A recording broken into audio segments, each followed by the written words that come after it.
아멘. 네, 오늘은 하나님의 통로가 되는 믿음이라는 제목을 가지고 말씀을 나눠보려고 합니다. 오늘의 본문은 예수님께서 하나님의 나라를 들어가기 위해서는 어떤 믿음을 가져야 하는지 세 가지 비유로 설명해 주시는 장면입니다. 처음 17절에는 하나님의 나라를 어린아이와 같이 받아들이지 않는 자는 결단코 하나님의 나라에 들어가지 못할 것이라고 말씀하십니다. 두 번째, 24절에서 25절에는 부자 관리와의 대화를 통해 재물이 있는 자는 하나님의 나라에 들어가기가 얼마나 어려운지 설명하시며 낙타가 바늘귀로 들어가는 것이 부자가 하나님 나라에 들어가는 것보다 쉬울 것이라고 말씀하십니다.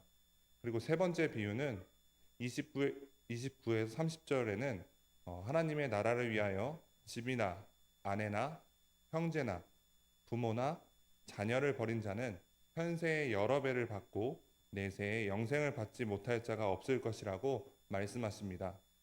이 세 가지 비유는 각각 분류해서 이해하기보다 하나로 연결되는 비유로서 예수님께서 우리에게 하나님의 나라는 순수한 마음을 가지고 어린아이와 같은 믿음으로 하나님을 따라가고 재물을 쫓기보다 하나님을 쫓는 삶을 살며 더 나아가 자신의 가족마저 하나님의 나라를 위해 버린 자는 현세의 여러 배를 받고 내세의 영생을 받지 못할 자가 없을 것이라고 말씀하고 계신 것입니다. 저는 오늘 본문 말씀을 보며 한 권의 책이 생각났습니다. 제가 참 좋아하는 책 중에 하나인데 진 에드워드 작가가 쓴 새 왕 이야기라는 책입니다. 이 책에는 사울, 다윗, 그리고 압살롬 이렇게 세 명의 왕을 통해 하나님이 원하는 리더와 그들이 소유해야 하는 겸손은 어떤 것인지 알려주는 책입니다. 사울, 다윗, 그리고 압살롬 이 세 왕 중에 주인공은 누구일까요? 네, 당연히 다윗입니다. 저는 세 왕 이야기에 나오는 다윗의 이야기 속에서 오늘 세 가지 비유를 모두 발견할 수 있었습니다. 첫 번째, 다윗은 어린아이와 같은 믿음을 소유한 사람이었습니다. 다윗은 블레셋과의 전쟁을 치르고 있는 형들에게 도시락을 전해주기 위해 전쟁터에 가게 되었습니다. 그곳에서 살아계신 하나님의 나라 이스라엘을 모욕하는 블레셋 장군 골리앗과 그런 골리앗을 보며 두려워 떨고 있는 이스라엘 군사와 또 사울 왕을 보게 된 것입니다. 아직 나이가 어렸던 다윗은 다른 사람들처럼 골리앗을 두려워할 법했지만 그는 오히려 살아계신 하나님의 나라 이스라엘을 모욕한 골리앗과 싸우겠다며 홀로 골리앗과 대면하게 되었습니다. 다윗에게는 키가 큰 골리앗이 그저 양떼를 몰며 무찔렀던 동물 정도로만 생각하였고 무엇보다 자신을 지켜주시고 더 나아가 이스라엘을 지키실 여호와 하나님을 의지하여 골리앗과 싸워 승리했습니다. 그 덕분에 이스라엘은 블레셋과의 전쟁도 승리하게 되었습니다. 다윗은 골리앗을 어른의 시선으로 바라보고 두려워한 것이 아니라 전능하신 하나님이 함께 하시면 무엇이든 할 수 있다는 어린아이와 같은 믿음을 가지고 그를 대적한 것입니다. 하나님이 우리에게 원하시는 어린아이와 같은 마음은 이런 믿음일 것입니다. 나의 시선, 나의 생각, 나의 마음으로 상황과 여건을 계산하는 것이 아니라 편견 없이 어떤 상황에서든 하나님이 함께 하시면 무엇이든 할 수 있다는 믿음을 가지고 순수하게 어린아이처럼 걸어 나아가는 것, 그런 믿음을 가진 사람이 하나님의 나라에 들어갈 수 있다고 오늘 본문에서 예수님께서 말씀하고 계신 것입니다. 이후 다윗은 사울과 함께 많은 전쟁을 치르고 이스라엘 백성들에게 많은 신뢰를 얻게 되었습니다. 사울이 죽인 자는 천천히요. 다윗은 만만이로다 라고 노래를 부르며 이스라엘의 왕은 사울이 아니라 다윗이라고 말할 정도로 인정받게 된 것입니다. 그런데 이런 일이 있기 전 다윗이 골리앗을 쓰러뜨릴 때부터 사울은 다윗을 질투하기 시작하였습니다. 이런 질투가 사울을 괴물로 만들기 시작했고 하나님이 세우신 왕 사울은 궁궐에서 다윗을 하나님의 뜻에 상관없이 죽이려고 하였습니다. 상황이 이렇게까지 되자 다윗은 사울이 있는 궁궐을 빠져나와 광야와 동굴에 숨어 사는 도망자의 모습으로 살아갔습니다. 사실 다윗은 궁궐에서도 또 도망자의 모습으로 살아가던 광야와 동굴에서도 자신을 추종하던 자들과 함께 사울을 죽이고 얼마든지 스스로 이스라엘의 왕이 되어 부와 명예를 소유할 수 있었습니다. 하지만 그가 사울을 죽이지 않은 이유는 하나님이 세우신 이스라엘의 사울이 하나님이 세우신 이스라엘의 왕이고 그 왕이 아무리 미친 사람일지라도 그를 죽이는 것은 하나님의 뜻을 거스르는 일이었기에 자신이 괴롭고 힘들지라도 하나님의 뜻을 거스를 수 없었기 때문에 하나님의 뜻과 그의 나라를 위해 스스로 왕이 되기를 포기한 것입니다. 다윗은 재물을 따라 부와 명예를 얻으려 하지 않고 오직 하나님을 따라 스스로 험난한 좁은 길을 선택한 것입니다. 그는 오직 하나님의 뜻을 지키고 이미 마음으로 하나님의 나라를 소유한 사람으로서 하나님이 세우신 이스라엘이 바로 서는 것이 자신이 살아남는 것보다 중요한 사람이었던 것입니다. 그는 오늘 본문 말씀에 부자 관리가 쉽게 포기하지 못했던 부와 명예를 포기하고 도리어 도망자의 신분이 되었지만 마음속에 하나님의 나라를 소유한 사람이 되었던 것입니다. 그렇게 또 시간이 흘러 사울은 죽고 다윗이 이스라엘을 괴롭히던 주변 국가들을 정벌하며 이스라엘의 최대의 번영기를 이루어낸 왕이 되었습니다. 많은 부와 명예, 또 수많은 백성과 넓은 영토까지 소유하며 정말 부족할 것이 없는 왕이 되었습니다. 하지만 그에게 자신보다 더 잘생기고 더 똑똑한 아들 압살롬이 있었는데 자신의 자랑이던 아들 압살롬이 아버지인 자신을 죽이고 왕이 되려는 반역을 일으키는 상황을 마주하게 되었습니다. 여러분, 우리의 자녀가 올바른 길로 가지 않고 그릇된 길로 가고 있다는 상황을 마주한다면 너무나 마음이 아플 것입니다. 그런데 그냥 잘못된 길이 아닌 부모인 자신에게 칼을 겨누며 왕의 자리를 빼앗으려는 아들을 가만히 놔둘 수 있는 왕이 얼마나 될까요? 다윗은 왕의 자리를 지키는 것도 물론 중요하지만 자신의 아들이 올바른 길을 가지 않고 점점 야망이 가득 차 영혼이 되어간다는 것이 너무 슬펐을 것입니다. 다윗은 이런 아들을 그저 바라보기만 했습니다. 다윗이 압살롬을 바라보기만 했던 이유는 자신의 자녀를 하나님께 맡겼기 때문입니다. 그리고 다윗은 사울이 자신을 죽이려 했을 때와 마찬가지로 스스로 자신을 지키지 않고 왕으로서 누릴 수 있는 것을 모두 포기하고 궁궐을 떠나게 되었습니다. 오늘 본문 18장 29절을 보시면 이르시되 내가 진실로 너희에게 이르노니 하나님의 나라를 위하여 집이나 아내나 형제나 부모나 자녀를 버린 자는 이라고 나옵니다. 저도 이 말씀을 처음 보았을 때는 아니 하나님을 따르려면 가족을 다 버려야 한다고? 너무 잔인한 거 아니야? 라고 생각한 적이 있습니다. 그런데 여기 나오는 버린이라는 단어를 히브리어 사전에서 찾아보면 보내다, 내어 보내다, 허락하다 라는 뜻을 가지고 있습니다. 그런 뜻으로 이 말씀을 바라보면 가족을 버리라는 의미보다는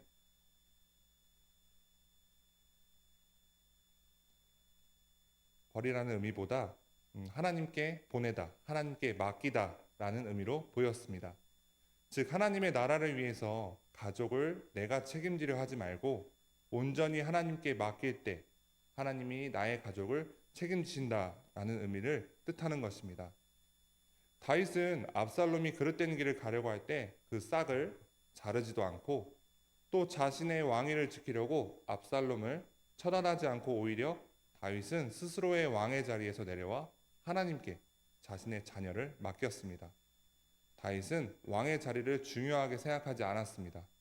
하나님이 원하시는 이스라엘의 왕이 압살롬이라면 자신이 물러나야 하고, 하나님이 원하시는 왕이 압살롬이 아니라 다윗 자신이라면 자신이 압살롬을 처리하는 것이 아니라 이 상황을 하나님께 맡길 때 하나님의 나라 이스라엘이 바로 서고, 더 나아가 하나님께서 일하실 때 압살롬과 자신 둘 다 구원해 주실 것을 믿고 자신의 자녀를 온전히 하나님께 맡긴 것입니다.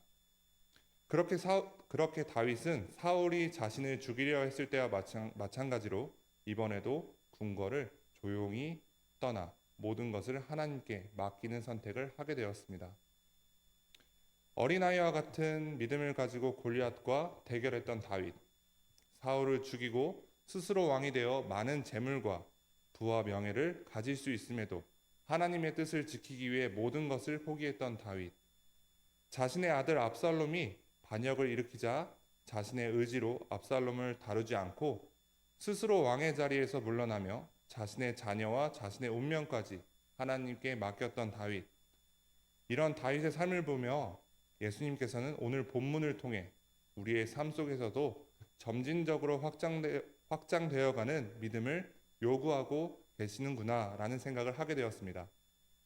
10계명의 제1계명인 나 외에 다른 신들을 내게 두지 말라 라는 계명을 지키지 않고서는 다른 9가지의 계명을 지킬 수 없는 것처럼, 하나님의 나라를 향한 어린아이와 같은 순수한 믿음이 없다면 재물보다 하나님을 선택하는 삶을 살기란 쉽지 않을 것입니다. 또한 재물, 나의 경제권을 하나님께 맡기지 않고서는 나의 부모나 자녀, 아내를 하나님께 맡기기란 쉽지 않을 것입니다. 예수님은 우리에게 처음부터 큰 것을 원하시지 않으십니다. 작은 것부터 조금씩, 아주 조금씩 하나님께 나의 삶을 맡기는 삶을 살아내길 원하시고, 그런 사람들에게 하나님의 나라를 소유할 자격을 손에 쥐어주시는 것입니다. 그리고 오늘 본문 마지막 30절에 보시면 자신의 가족을 버린 자는 현세의 여러 배를 받고 내세의 영생을 받지 못할 자가 없느니라 라고 나와 있습니다. 천국의 삶을 통해 죽음 이후의 영생을 누리는 것은 물론이거니와 현세에서도 여러 배의 복을 받는다고 나와 있습니다. 그렇다면 현세에 받는 그 복은 어떤 복일까요? 다윗은 사울이 죽고 왕이 된 후에도 항상 하나님의 언약궤가 왕궁이 아닌 장막에 있는 것을 마음 아파했습니다. 그래서 왕이 된 이후 하나님의 언약궤를 위한 성전을 지으려고 했지만 많은 전쟁을 통해 손에 피를 너무 많이 묻힌 다윗이 아닌 솔로몬을 통해 성전이 세워질 것임을 하나님께서 나단 선지자를 통해 말씀하십니다. 그렇다고 다윗이 하나님의 성전을 포기했을까요? 아닙니다. 역대상 28장 11절과 19절을 말씀을 보시면 11절, 다윗이 성전의 복도와 그 집들과 그 곳간과 다락과 골방과 속죄소의 설계도를 그의 아들 솔로몬에게 주고, 또 19절에 보시면 다윗이 이르되 여호와의 손이 내게 임하여 이 모든 일의 설계를 그려 나에게 알려주셨느니라. 비록 다윗의 손으로 성전을 짓지는 못했습니다. 하지만 하나님은 그 외에 하나님의 성전을 지을 모든 준비를 다윗을 통해 행하신 것입니다. 마음속에 하나님의 나라를 소유한 다윗을 통해 눈에 보이지 않는 전능하신 하나님의 성전이 우리가 살고 있는 이 땅에 지어진 것입니다. 하나님은 주기도문에 나와 있는 뜻이 하늘에서 이루어진 것 같이 땅에서도 이루어지리라 라는 일을 다윗을 통해 실현시키신 것입니다. 우리가 하나님의 나라를 위하여 살면서 현세의 배로 돌려받는 것은 돈을 많이 벌고 자녀가 공부를 잘하고 병들지 않고 오래 사는 그런 세상적인 복이 아니라 하나님의 뜻을 이 땅 가운데 실현시키는 하나님의 통로가 되는 것, 그것이 우리가 현세에서 돌려받는 축복일 것입니다. 우리가 하나님의 뜻을 실현시키는 도구라면 우리의 먹을 것과 입을 것, 그리고 지낼 거처까지 하나님이 당연히 책임져 주실 것이고, 나아가 우리의 가족까지 하나님이 책임져 주시지 않으실까요?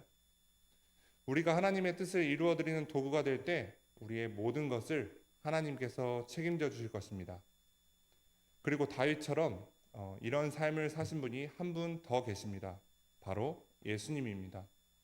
예수님은 어린아이와 같은 마음으로 바리새인과 유대인들이 멸시하던 이방인과 병든 자, 그리고 고아와 과부들을 편견 없이 끌어안으시고 그들을 치유해 주셨습니다. 그리고 공생애를 시작하기 전 광야에서 마귀에게 시험 받으실 때 마태복음 4장 9절 말씀에 보면 이르되 만일 내게 엎드려 경배하면 이 세상 모든 것을 내게 주리라는 마귀의 유혹을 뿌리치시고 이 땅에서의 영광이 아닌 하나님만 섬기겠다고 선포하셨습니다. 그리고 우리의 죄를 위해 자신의 가족들과 제자들을 하나님께 맡기고 십자가에 달리심으로 온 인류를 위한 구원의 사역을 완성시키셨습니다. 예수님도 오늘 본문에서 당신께서 선포하신 말씀과 같은 삶을 살아내심으로 하늘의 뜻을 이 땅 가운데 실현시키는 하나님의 통로로서의 삶을 살아내신 것입니다. 사랑하는 성도 여러분, 예수님은 오늘 본문에 나오는 세 가지 비유를 통해 하나님의 통로가 되어가는 믿음을 우리에게 요구하고 계십니다. 어린아이와 같은 믿음으로 편견 없이 성령님을 따라가고 재물을 따라가기보다 예수님의 발걸음을 따라 걸어가고 하나님의 나라를 위하여 우리의 자녀와 아내, 남편, 부모님을 하나님께 맡기는 믿음을 가짐으로 하늘의 뜻을 이 땅 가운데 실현시키는 하나님의 통로가 되라고 말씀하십니다.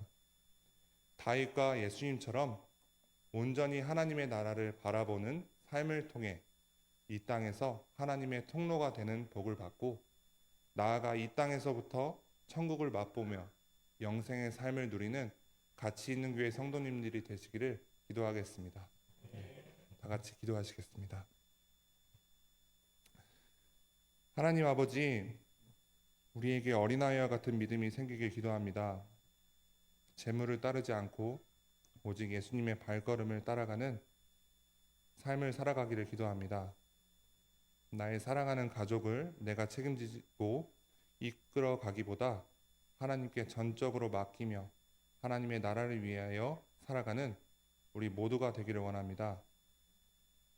이런 믿음을 가지고 살아갈 때 하늘의 뜻을 이 땅 가운데 실현시키는 하나님의 통로가 되게 하시어 하나님께 영광을 올려드리는 우리 모두가 되도록 인도하여 주시옵소서. 예수님의 이름으로 기도드립니다.